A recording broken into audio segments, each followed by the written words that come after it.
And it's certainly not a review of Mrs. Thatcher's legacy. It's more personal than that. Part affectionate, part exasperated.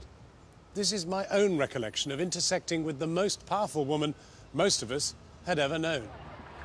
I wasn't her greatest fan, but like everyone else, I could never ignore her.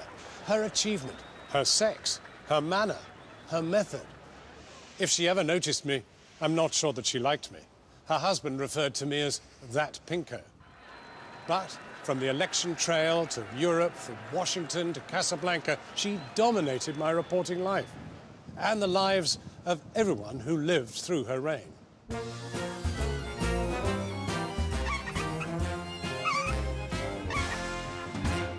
It is quite extraordinary to think these days, with all the security that now surrounds Prime Ministers, just how close I got to Maggie on that day. I'd only been working for ITN for 3 years. Channel 4 wasn't even a twinkle in anyone's eye. This is now the great photo call, and she's become really quite an expert at this. That first day, when she arrived, what memory do you have of it? I was standing just over on the pavement. In those days, you stood as close as you and I are. And Mrs. Thatcher came up with Dennis and took her applause on the way up the street and stood and waved for ages in the front door. Did she develop any kind of a relationship with you, or were you just oily rag? She called me her little socialist photographer. And I said, what makes you think I'm socialist? She said, you're Scottish, so you've got to be socialist then. Did you get to Ken, or it was always No, Mr. Lennox. It was always Mr. Lennox. I asked her in Tokyo, I knew she worked till the small hours of the morning, if I could photograph her working. And she agreed, and it was a back shot of her, with her shoes kicked off and her stocking feet. And there's a clock on the far wall showing 2 a.m. And she was working under a desk light reading her dispatch papers. She met me, gave me a whiskey. She sat down. I took the photographs. It only lasted a few minutes, but she knew what a good photograph would look like, and she played to that quite often. And I'll strive unceasingly to try to fulfill the trust and confidence that the British people have placed in me. I didn't know it at the time, but I was to play my own small part in understanding the history of that day when Mrs. Thatcher made her iconic speech based on the prayer of St. Francis of Assisi. Where there is discord, may we bring harmony. Peering over her shoulder, I could see that she had a crib sheet hidden in her left hand. 25 years later, I wrote about it in a book, and the archivist at Churchill College, Cambridge, where her papers are now kept, contacted me to say he'd actually found this tiny piece of history. It took rather a long time, and I've never declared to our director actually how much time I took. But I knew roughly what I was looking for by size, and I saw the words straight away. The first words I saw were discord and harmony. It was a eureka moment that we'd found the card. This is the first time I've seen it since I saw it. Bold as brass, in her left hand, cupped like that. And there was I looking over her shoulder, because I was thinking, I'm the son of a cleric, and I thought, my goodness, if she knows the prayer of St. Francis of Assisi, she's a very religious woman. But she wasn't. What we have here is this wonderful, if she got any of these words back to front, I think that would have been a killer moment for her premiership. So where there is harmony, let there be discord. It's imperative to get them the right way round. You see, I don't think we can think of another Prime Minister arriving at the steps of Downing Street and yielding up a prayer. It's a key moment. And clap, and clap. Over the years, scores of young Tory hopefuls worked for Mrs. Thatcher, desperate to impress their leader in the hope of a safe Conservative seat. One of the first to do so, Matthew Parris. Matthew, you're a natural man of wit. Did you ever make her laugh? I never made her laugh. I never even tried to make her laugh. You very quickly got to know that there was no point in trying to make her laugh. We were told by Richard Ryder, her private secretary, all of us in the office were told right at the beginning, nothing about Ted Heath, no jokes about Ted Heath. She doesn't even think it's funny, just leave the subject alone.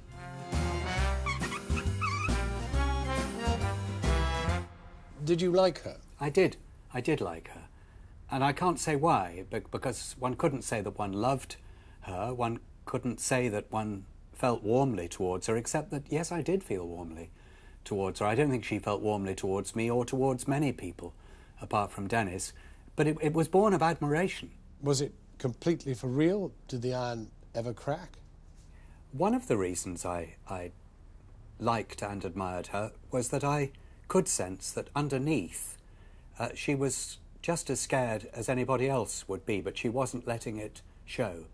The cartoonist who best captured her during those years was Nicholas Garland in the Daily Telegraph, who depicts a woman always with just a little touch of colour to her cheeks, as though panic is just underneath the surface. And she walked as though panic was under the surface. She walked like a partridge, conscious of pursuit, but unwilling to do anything so undignified as to fly. So there was a slightly fast partridge-like walk. The word housewife cropped up in the French reference to you in a derogatory sense. I don't find being called a housewife is derogatory at all. She had been told, and her own instincts had told her, that she'd better make a virtue of being a woman, as most people saw it as a drawback. Every woman knows you can't make a souffle rise twice. Her instincts told her that good housekeeping is something that a woman understands. Taking care of the details, making ends meet and budgeting, all those things. Housewives know a lot about managing finance, a lot more than some men do sometimes, as I do remind them. I accompanied her on a tour of Wandsworth, the Northcote Road market, during some local elections, and surrounded by a retinue of the press, she was careering down the road, shaking hands, and she spotted a man operating one of those street cleaning machines where I think you stood and sort of held handlebars and moved around. She grabbed the controls from him. She didn't know how to control it, and went storming down the road with this machine roaring away, shouting, "Women can get into corners that men can never reach." Can we wait till I get up? Hello, how are you? Mrs. Thatcher was now surrounded by 24-hour-a-day security, which, thanks to the very real threat from the IRA, got tighter and tighter as her reign progressed. As Mrs. Thatcher arrived for the talks, there was a nasty scare for a Belgian Secret Serviceman as he forcibly drew her detectives' attention to what turned out to be a water-filled balloon hurled from the other side of the street. As I followed her around the world, I got to know her close protection team pretty well, including one of her longest-serving bodyguards, Barry Strevens. A man close protecting a woman is a bit of a challenge, isn't it? It is a challenge. You've got to know all sorts of things. I know more about hair now, ladies' hair, than most men. I've been to the hairdressers on so many occasions now. I know about deep roots, and in fact, I know about Carmen rollers, and it was quite funny because dear superintendent who was in charge in 1980 came to me and he said, "Barry," he said, "who's this Carmen roller that the Prime Minister sees at 8 o'clock every morning?"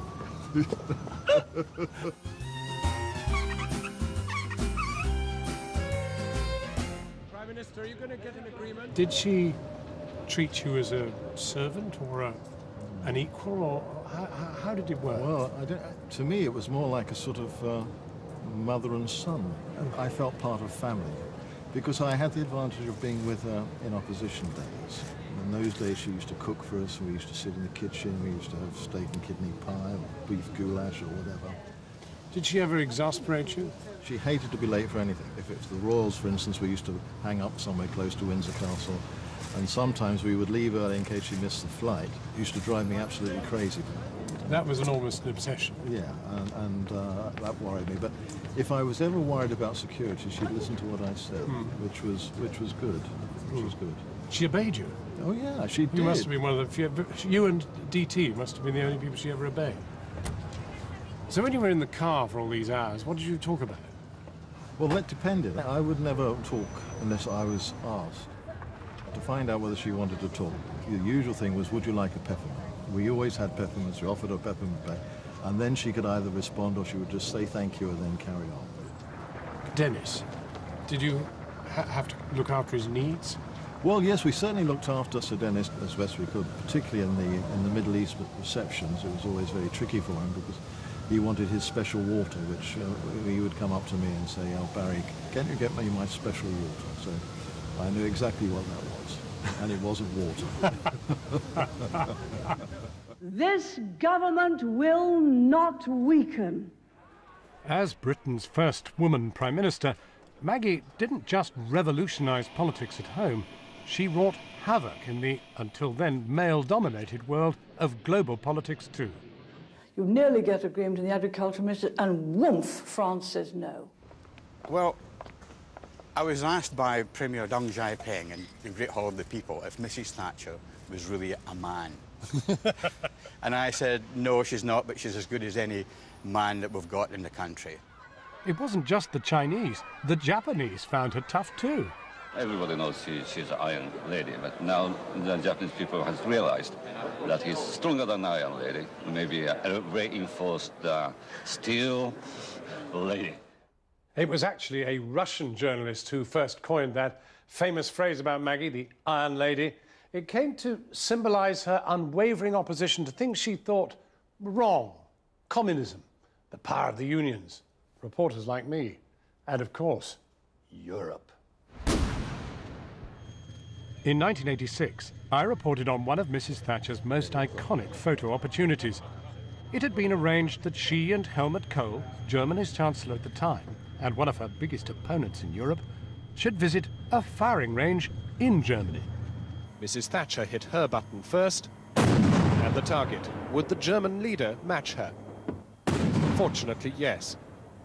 Cutting a dash somewhere between Lawrence of Arabia and Isadora Duncan, there followed an almost certainly unique prime ministerial chase through German scrubland. Prime Minister, can we have a word over here? Can we from the Third World? Yeah. Prime Minister, was it difficult hitting the target?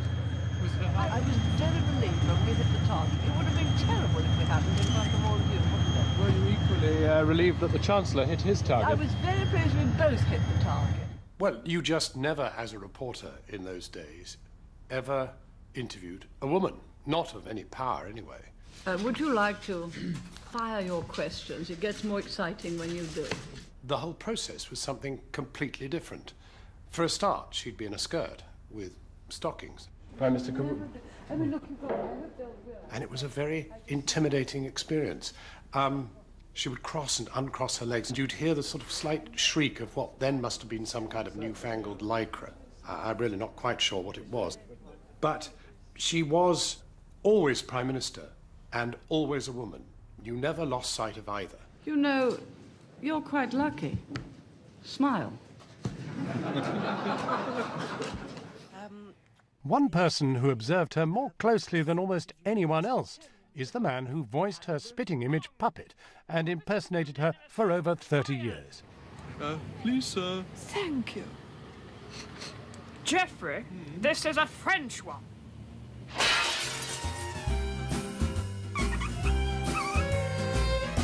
She was never beaten, really, and she had different techniques, so depending on the question. What a stupid question, immediately putting the interviewer off their guard. And then that other technique, as she was thinking how to reply to the question, those eyes would open, and then it would be like, trust in me, the snake from the Jungle Book, trust in me.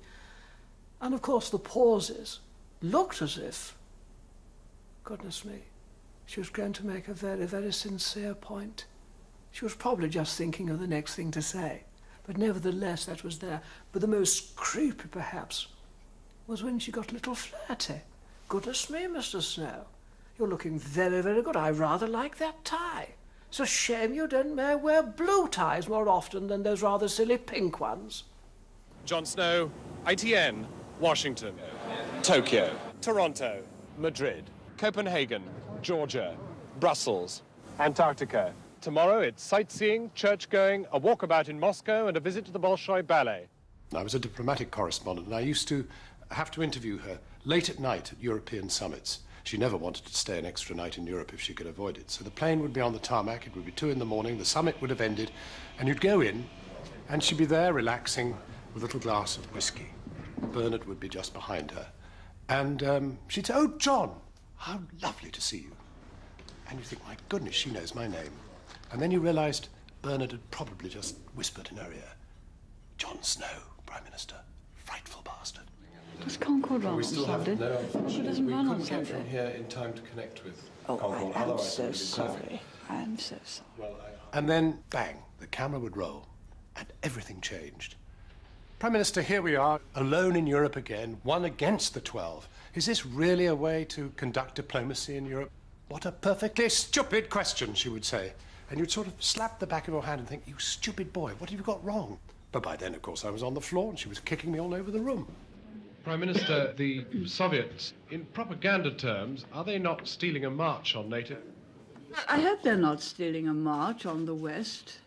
And if they are, I hope you're not helping them to do it. it's not in the declaration in quite the way that you've been putting it, though, Prime Minister. But you're splitting hairs. This is ridiculous. How many other experiences in life ever set you up to go in and lose and lose and lose again? So that perhaps after 15, 20 interviews, 20-0 to Margaret Thatcher. Are you satisfied that your own handling of this matter in terms of diplomacy has really been the right way? I'm not concerned with diplomacy. I'm concerned with fighting terrorism. That's my duty to the people of Britain. That is the duty I uphold. Thank you, Prime Minister, very much. Guys like things foolproof. For getting rid of grey, Just for Men Auto Stop is as foolproof as it gets. Unlike traditional hair colour, Auto Stop can't go too dark. It automatically shuts off at the right colour, just combs in. It's foolproof. Just for Men Auto Stop. Welcome to Hotels.com. Let's find you a room. Yep. As the hotel experts, finding you the perfect place is all we do. Hotels.com. Wake up happy. How far will £15 go these days? With East Coast all the way from Edinburgh to York. Book direct at eastcoast.co.uk. You open, you type, you go, you rock, you swipe, you stay, you tap, you go, you stay, you go. The all-new HP MVX2 made for Windows 8 with touch, all notebook, all tablet, all HP.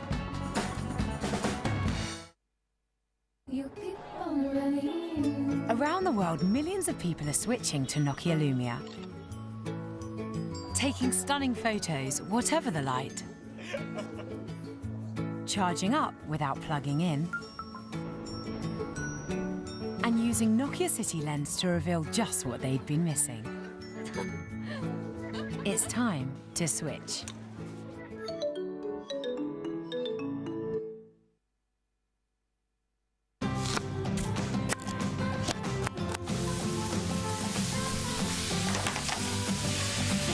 Oxo, the magic cube.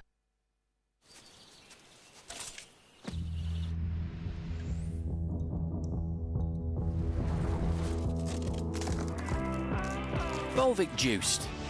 Bursting with Volvic natural mineral water and delicious fruit juice. Refreshingly juicy.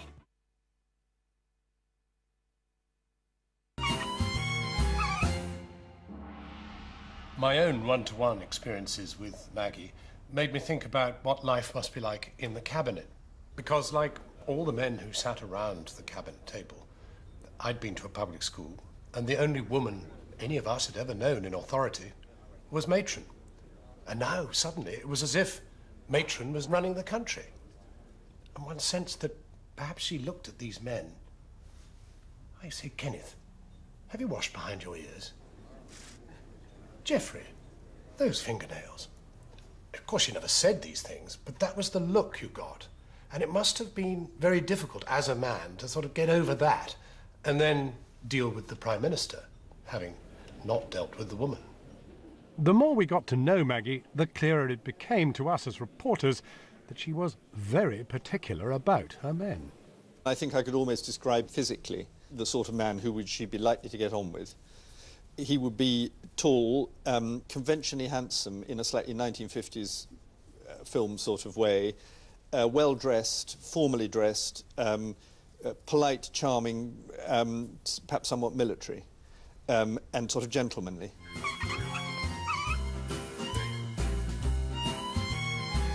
What she didn't like was men who were sort of too blobby or of course, ill-mannered, or gross, or sort of soft.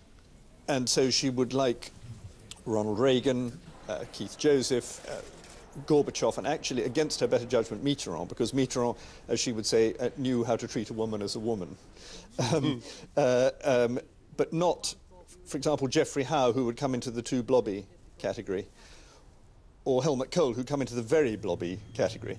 Chancellor Kohl eventually clambering from his iron steed in what appeared to be a slightly undersized boiler suit.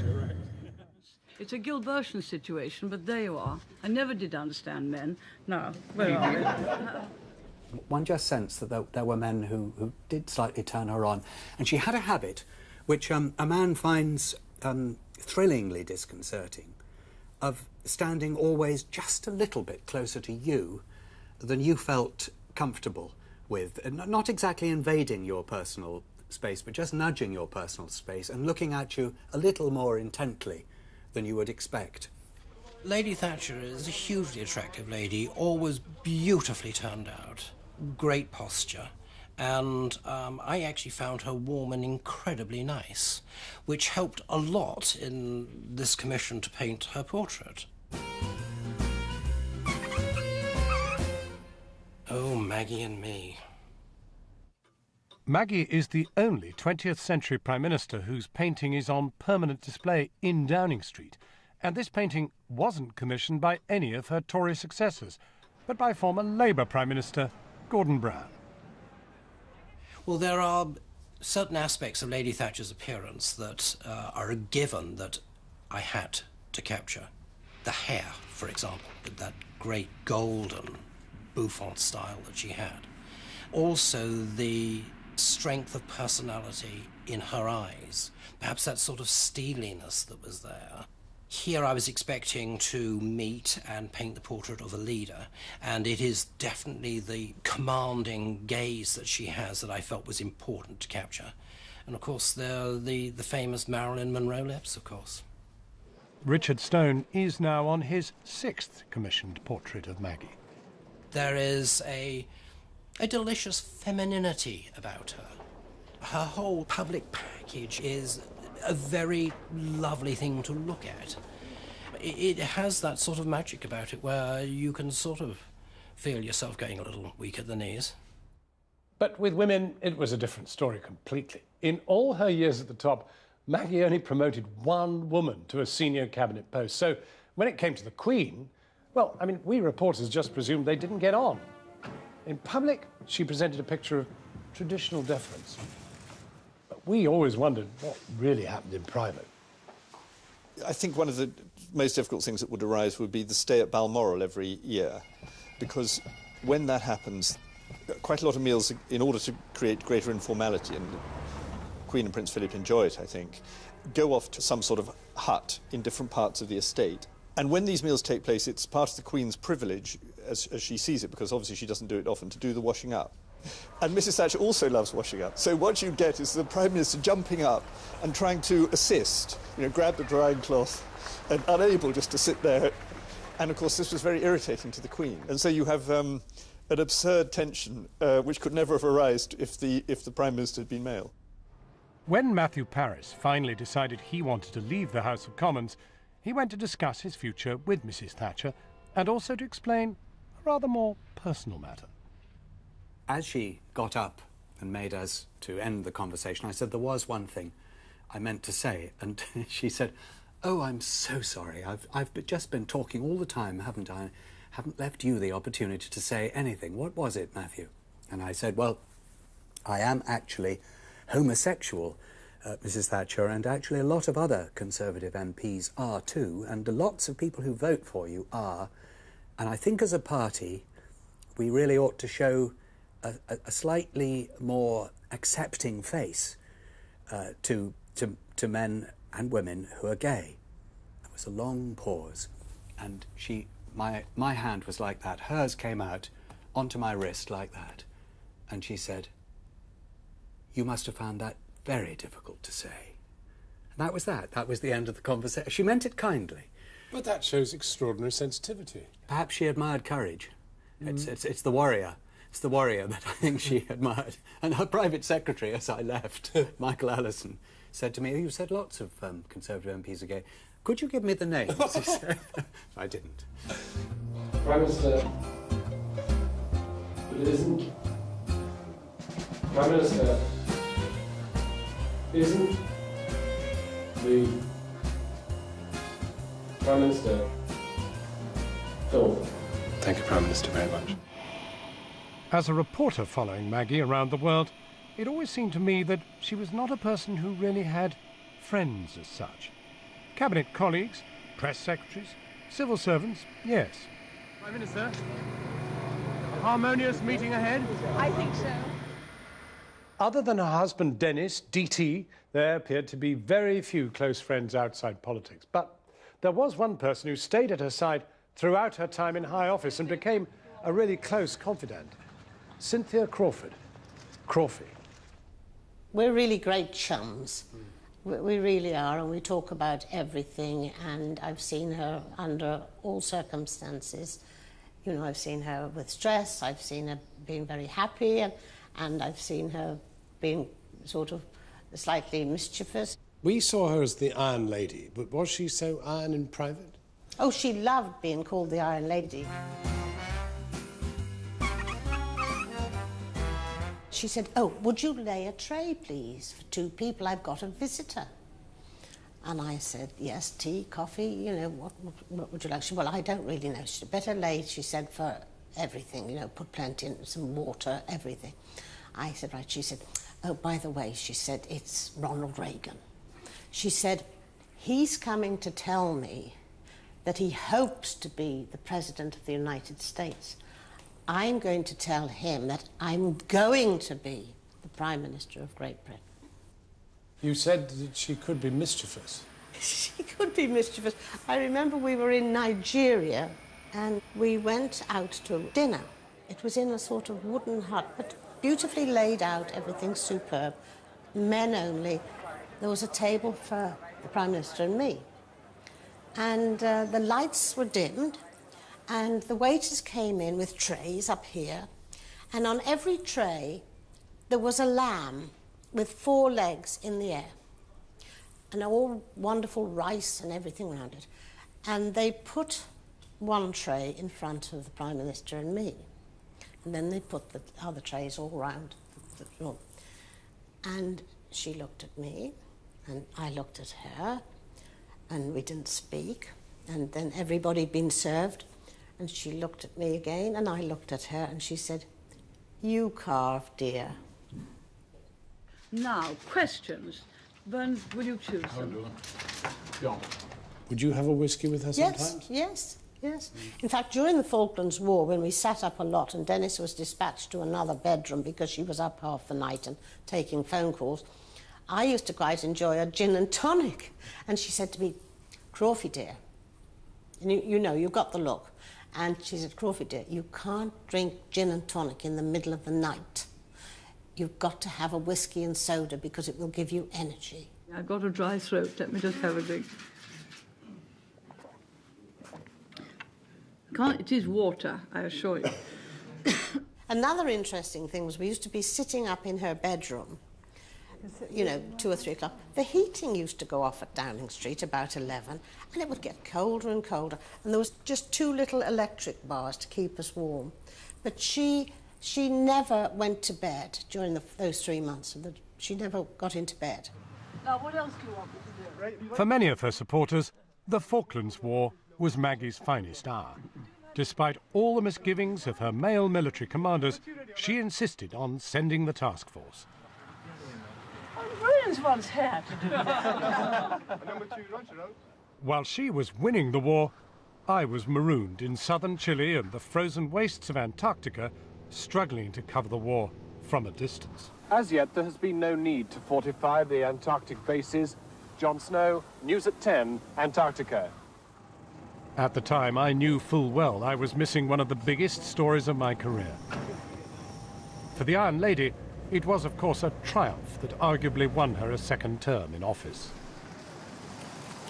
Well, I think the troops had a lot of respect for her because she was unlike most politicians they had heard of or come across.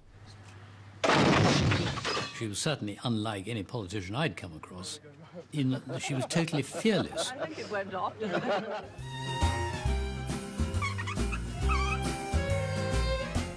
Having a woman in charge didn't worry me, because after all, two of the greatest monarchs we've ever had in our history have been women, Queen Anne and Elizabeth I. So it didn't strike me as having a woman leader was anything odd. She was a very attractive woman, there's no doubt about it. I mean, she's a very sexy woman, dare I say it about the former Prime Ministers. But also, they admired her because of the fact that she spoke the truth. Hi, that's lovely. We tried to get it in blue, but that was the best we could do. To the boys, she was a genuine person, and they may not have agreed with her politics, necessarily, but they admired her as a person. You need to be a tigress to fight Tony Benn. Yeah, That's absolutely terrific. Okay. Come on. Later, when General Thompson was asked to put on a private military display for the Iron Lady, he jumped at the chance. At the time, there was an advert on television, all because the lady loves milk tray, and there was this guy rushing about climbing mountains and swimming through the sea. And I thought, why don't we give her a box of milk tray? And so the first chap up over the side of the ship, dressed in his sort of ninja suit, I said, is to give the Prime Minister a box of milk tray. And I warned her bodyguard, I said, if a chap reaches into his wetsuit, he's not trying to pull a gun out and kill the Prime Minister, so please don't shoot him. And he came up the side and reached in his suit and presented her with a box of milk tray, and her face lit up and was absolutely astonished. And somebody tried to take the box away from her, one of the aides, and she slapped his wrist and said, "That's mine." And all because the lady loves milk tray. Mrs. Thatcher's visit to the Soviet Union started with Mrs. Thatcher's The solution seems to lie in the hands of Chancellor Cole and Mrs. Thatcher, neither of whom have any record for agreeing to compromises. Clang, clang, and a happy Christmas to you too.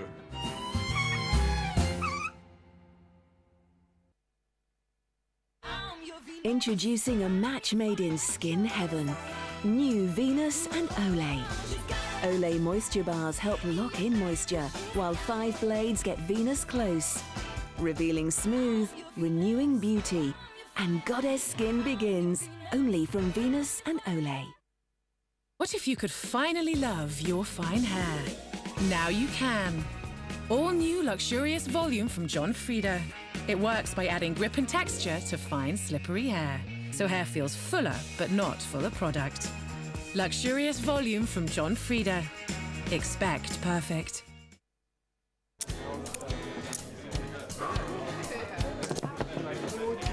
Numbers? I love them.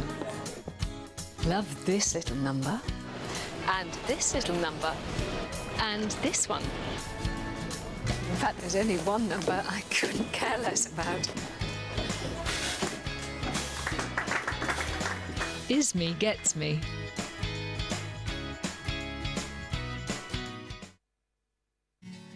Say goodbye, say hello to something new, yeah.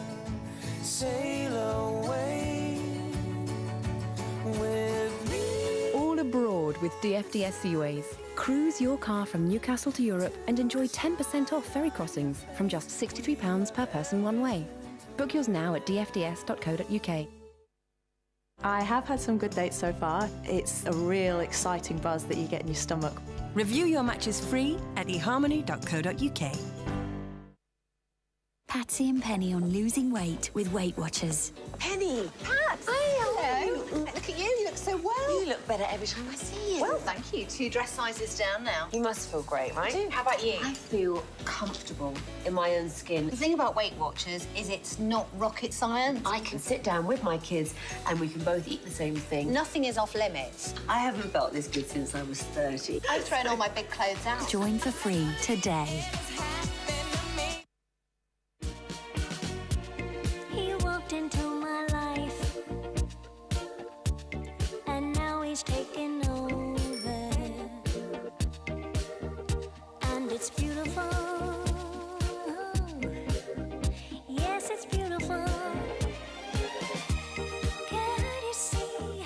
home to Blue's low fixed prices. 1 million energy accounts have already moved. Blue Plus price promise from EDF Energy. Feel better energy. Introducing new Elnet So Sleek from L'Oréal Paris. With our unique micro diffuser, it sprays microfine and disappears at the stroke of a brush. Legendary hold, now with anti-frizz control. Protects from flyaways and humidity. Perfect for sleek styles and polished ponytails. Elnet So Sleek by L'Oréal.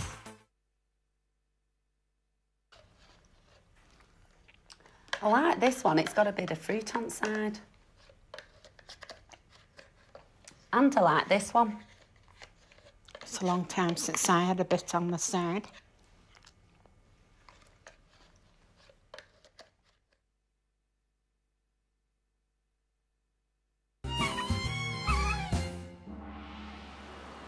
For some of the key events in Maggie's premiership, I was out of the picture abroad. One I missed was the one that nearly killed her. In 1984, Mrs. Thatcher was preparing her leader's speech for the final day of the Conservative Party conference in Brighton, when the IRA finally managed to penetrate the security around her and blew up the hotel in which she was staying. I was in Washington at the time, and I remember watching the news feed from Britain open-mouthed. One of the first people to her side was her driver, Dennis Oliver. I took her over in 1984. Mm-hmm. Took her over in the May, just in time for the October bomb down at Brighton. So, as I always say, it all started with a bang.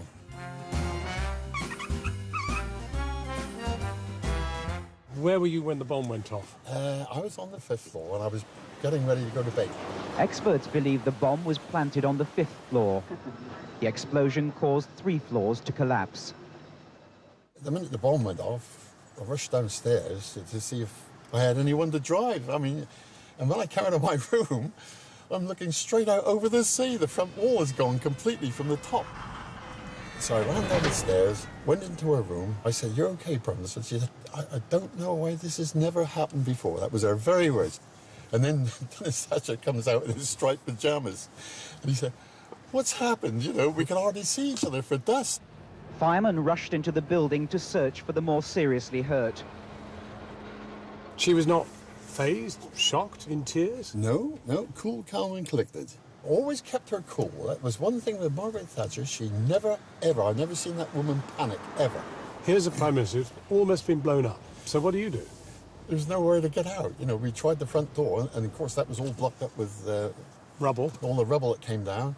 And there was rubble over the actual basement place up to the bar window, which was blown out as well. We went through the actual bar window, down over this rubble, and there's a policeman wandering around like a lost soul there, you know. Didn't know what had happened. And I said, "Whose car is this?" There was a Hillman parked there. And so we jumped in his car, and I don't even to this day know whose car that was. But anyway, drove it up to the police station, got her car out, and went straight back to the hotel. The conference will go on as usual. We were taken to a hostel, a police hostel, and she and I shared a room, 2 single beds in a hostel. And before, there was no chance of sleep, it was already about 3:30. And she said to me, "I think before we try to get an hour's sleep, Crawford, we'd better kneel and pray," which we did. I don't know what she said, and she doesn't know what I said, but she said. But what an extraordinary picture you paint of you and the Prime Minister kneeling in an utterly simple police hostel, sharing a room. With an avocado bathroom. When the bomb went off, of course, her first reaction was to see that Dennis was all right and to carry on. And, of course, she had to make the party conference speech the following day. And the fact that we are gathered here now, shocked, but composed and determined. But as often happens with shock, I think it came afterwards, and when she went to church that Sunday from Chequers, she cried, she wept because, as she put it, all these poor people have died, and I wasn't meant to see this day. I wasn't meant to be here in this church today. They wanted me dead. But all attempts to destroy democracy by terrorism will fail. We reporters would never have thought to mention a male Prime Minister's clothing, but with Maggie, it was different. And so when I came out in this, he said, "Oh, thank goodness," because sometimes he says, "Oh, not black again, dear." All previous Prime Ministers were, of course, men dressed in dark suits.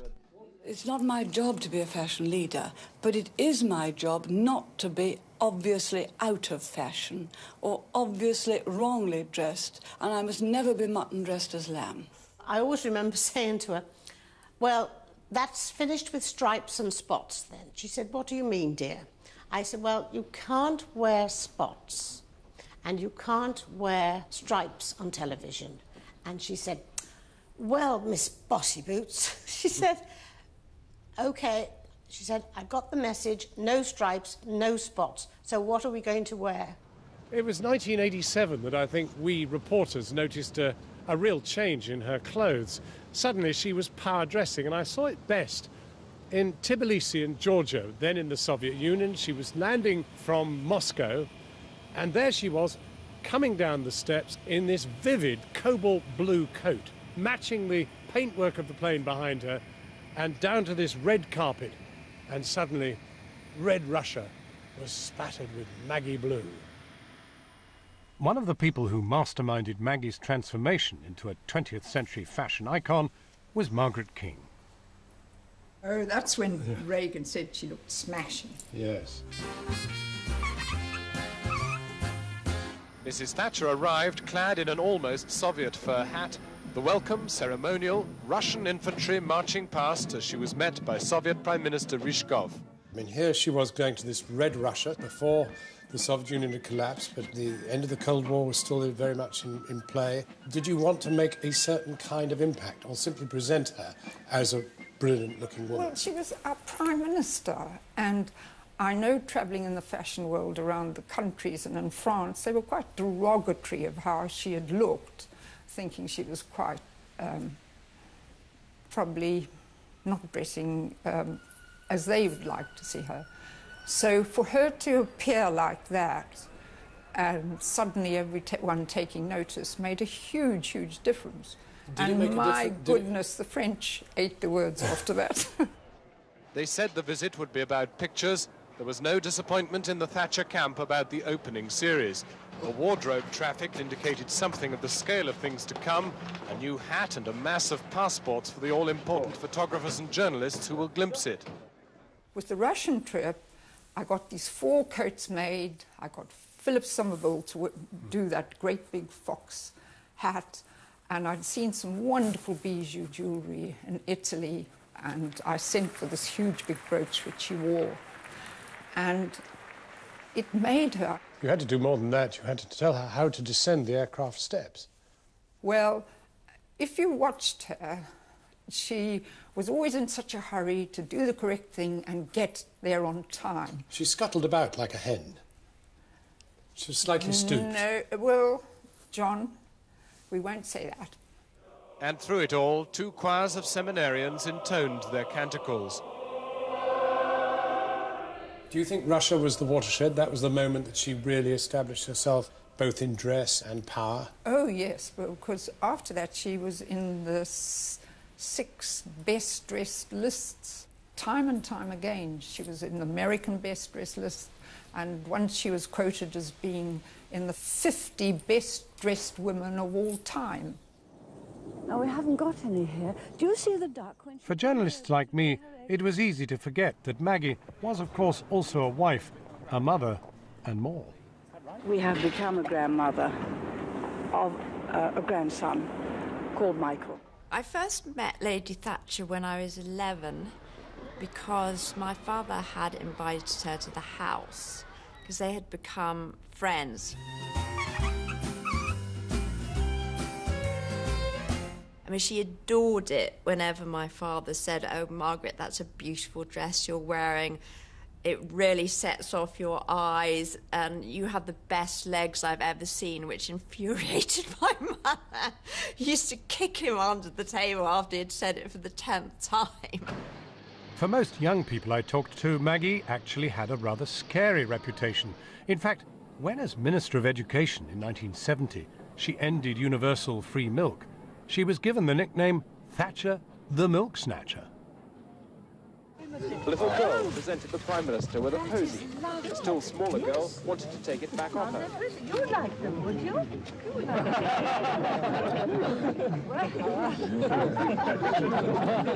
My relationship to her was very personal because I used to tell her things I never told my parents. For example, when I started having boyfriends, I didn't quite know how to behave with them in the sense of, do you call them or do you wait for them to call you? And she was kind of horrified by that. She's Petra, you mustn't do that. She said, I promise you, if a man is really interested, he will call. Mr. Snow.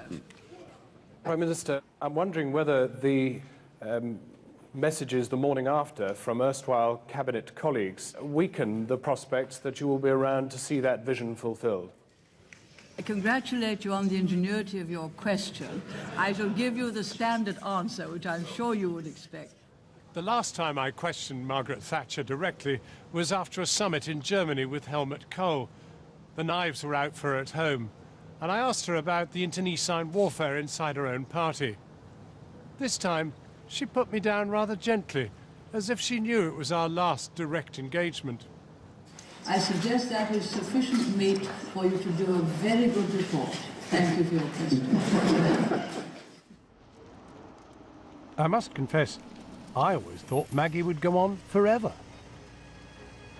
But 8 months later, undermined by her own party, she was on the verge of resignation. Good afternoon. Mrs. Thatcher has announced she will not contest the second round of the Tory leadership election. I went up and there was ghastly silence in the room. She was sitting at her dressing table.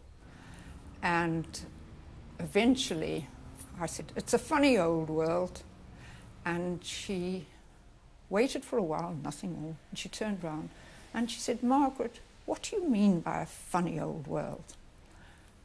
And I said, you know, funny ha-ha or funny peculiar. So then she turned back and there was silence again. And she said, and what do you consider this situation? And I said, funny peculiar. And she nodded and she said, under her breath, funny peculiar, you're right.